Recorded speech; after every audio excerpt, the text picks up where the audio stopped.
Hi everyone, welcome back to Visually Hidden Selects. I'm Peter O'Brien, and today I would like to talk to you about Conan the Barbarian from 1982, directed by John Milius and starring Arnold Schwarzenegger in what is essentially his breakout leading role. He had already won a Golden Globe for his work in the film Stay Hungry a few years earlier, and he had taken on some other small supporting roles and even work in television just to get his acting skills up to par. And in this film, he does give a great performance, and it's a very physical performance, and not just physical in terms of the action and what he's doing, but even in his face. He's conveying a lot with his expressions, with his eyes, and honestly, he does a fantastic job with all of it. Conan was created by Robert E. Howard, who wrote a number of novels, short stories, and poems, but the film was originally written by Oliver Stone, and he is credited as a co-writer on this film along with the director John Milius. But in Oliver Stone's script, he had taken the character into a post-apocalyptic future as opposed to a primitive past. John Milius brought it back to that primitive past. At its core, it is an origin story, and it's a story about friendship and loyalty, about love, about betrayal, and about revenge. The film begins when Conan is just a young boy, living in his village with his parents, but very early on, their village is invaded by a group of cultists led by this evil, wicked sorcerer named Thulsa Doom, and Conan finds himself brought into a world of slavery, working on the Wheel of Pain. As he grows into manhood, he is the only survivor of the Wheel of Pain, and that is where he gets his great strength and determination from. Then he moves into a different phase of his life where he is a gladiator.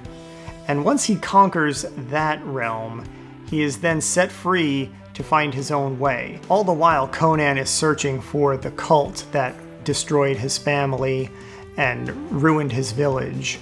Of course, when Conan first speaks, which is not until about 24 and a half minutes into the movie, when he's in his gladiator phase and they ask him, "What is best in life?" And he very, very clearly and directly, just right at the camera, there's this fantastic push-in as he utters his first lines in the film, 24 and a half minutes into the movie. "To crush your enemies, see them driven before you, and to hear the lamentation of their women." It is such a perfect exclamation and outlook of the character at that point in his life, because up to that point, he's known nothing by way of compassion whatsoever. So to hear that and know that's his foundational outlook on the world and what is best in life, it just sets the character up for growth. Because there is more to life, but that is all he knows, and that is what he carries with him, and that is what he is using as his motivation to get where he needs to be, to find the sorcerer, to find Thulsa Doom. But it's very shortly after that, he meets Subutai and starts developing a friendship. Then they connect with Valeria, and he starts to know love, and then he meets a wizard who gives him wisdom and knowledge, and all of these different things come together that is built on that foundation of that initial line. One of the main themes of this film is friendship and loyalty, which comes across in his companion Subutai, played by Gerry Lopez, who is not an actor. He is in fact a professional surfer, but his relationship with Subutai and their just companionship, their friendship that develops over the course of the film is a very strong cornerstone in this story. They are later joined by Valeria, played by Sandahl Bergman, who is she is an actress, but she's also an athlete. She was a professional dancer, and so now you have a professional bodybuilder, a professional surfer, and a professional dancer playing the leads in this film. It's a very athletic, very energetic film, and none of them used stunt doubles. Arnold did a lot of training and preparation for this film, including martial arts, sword fighting, horseback riding, to name a few. He in fact had to lose some muscle mass because he couldn't do some of the sword maneuvers. So he actually had to slim down and decrease his muscle mass in order to be able to maneuver the sword in certain scenes.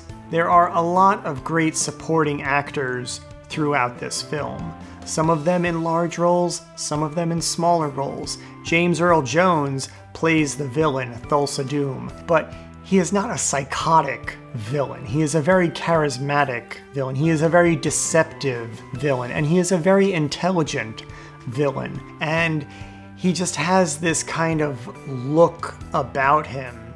Physically, of course, it's James Earl Jones, but he has all of these little characteristics in his wardrobe, in his hairstyle, and even in his character that make him very unique. He has this very hypnotic gaze that he employs when he needs to throughout the film. But I think one of the more underrated characters in this film is Valeria, and she really is a strong female character. She is a strong female co-lead along with Arnold. They complement each other, and they are equals in every way, really. She is not a damsel in distress by any stretch of an imagination. She, in fact, actually saves Conan on more than one occasion throughout this entire film. And I know it's Conan the Barbarian, but there is a lot of beauty in this film.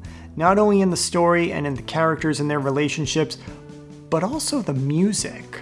The music was composed by Basil Poledouris, and he also has done a lot of other John Milius films, but his work on the Conan score is masterful.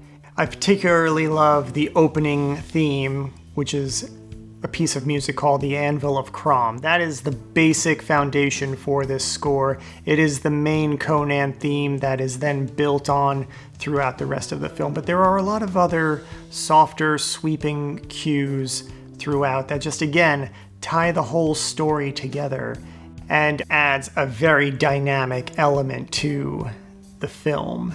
As a filmmaker, the thing that really stands out to me with this particular film is John Milius and his approach to writing and his approach to the story. At the time this film was made, there really weren't a lot of comic book adaptations that had been done, at least not successfully. Of course, there was Superman the movie, which had just come out a few years earlier, and that series was building with sequels.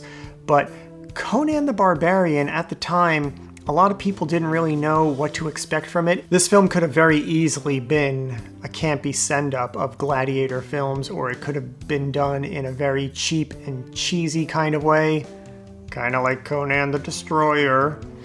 But I feel like this film is set apart by John Milius. As the director and as the co-writer, he just brought something more to this story, to this character, and to this film. He's a very functional filmmaker in that he writes an excellent story, and there are so many great lines throughout this film. His focus and his strength is really in his writing. The characters, the themes, the dialogue, and their arcs. He really just brings it all together on the page in a way that not many other filmmakers can do. But my favorite part of the film comes at the climax when Conan prays to his god Crom. It is Arnold's big moment, it is his monologue, and it is the most consecutive words spoken by the character throughout the film. It is also his final set of words spoken in the film. There's still approximately 25 minutes of movie after this, but he does not utter another word after he prays to Crom. What he prays for, you're just gonna have to watch the film to find out though. So that's it for Conan the Barbarian. I highly recommend this film. There is a lot more substance than the title would lead you to believe, so please check it out, and if you do, leave us a comment, let us know what you think. We will be discussing it at length on the Visually Hidden podcast, so be sure to tune in for that. And until next time, see ya!